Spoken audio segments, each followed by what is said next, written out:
Ζούμε σε έναν από τους μεγαλύτερους δήμους. Ο δεύτερος μεγαλύτερος στη Βόρεια Ελλάδα. Σε έναν δήμο που έχει έναν από τους μικρότερους μέσους όρους ηλικίας. Με 18.000 μαθητές. Δυστυχώς, καμία από τις προηγούμενες διοικήσεις δεν κατάφερε να κεφαλοποιήσει αυτά τα πλεονεκτήματα. Οι δημότες, εμείς, τα παιδιά μας, κουράστηκαν πλέον να βλέπουν βρώμικους δρόμους, κακοφτιαγμένα πάρκα, σχολεία με αίθουσες κύμπο, υπόγειες αίθουσες, ανύπαρκτες υποδομές, εγκληματικότητα. Όλοι πλέον θέλουμε κάτι να αλλάξει.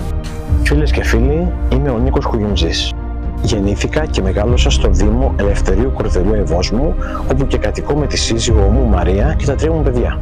Θέλω να σας μιλήσω απλά και καθαρά. Θέλουμε έναν Δήμο με εξωστρέφεια, που να προάγει καινοτόμες ιδέες, πολιτισμό, αθλητικές διακρίσεις.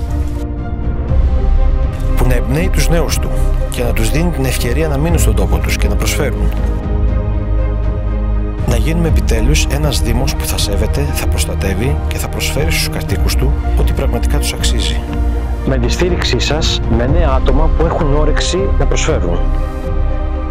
Ο Δήμος δεν μπορεί πια να μείνει στάσιμος. Ο Δήμος μας πρέπει να πάει μπροστά. Και θα πάει. Η παράταξή μου Δήμος Πρωταγωνιστής, με δήμαρχο το Ελευθέρη Αλεξανδρίδη, μπορεί να το κάνει. Και εγώ με τη δύναμη που θα μου δώσετε, με νέες προτάσεις, ιδέες και δουλειά, να δώσω αυτό το νέο αέρα που χρειάζεται ο τόπος μας.